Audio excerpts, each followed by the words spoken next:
Hello guys, in this video I will show you how to set an alarm on a Casio G-Shock 5146, 5081 and 5522.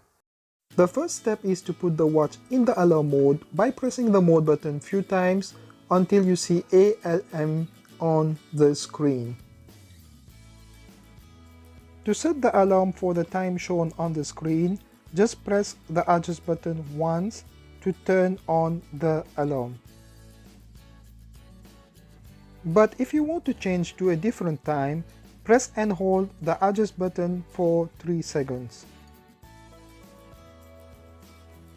Once the hour of your alarm starts flashing on the screen, use the 2 buttons on the right side to choose the hour for your new alarm.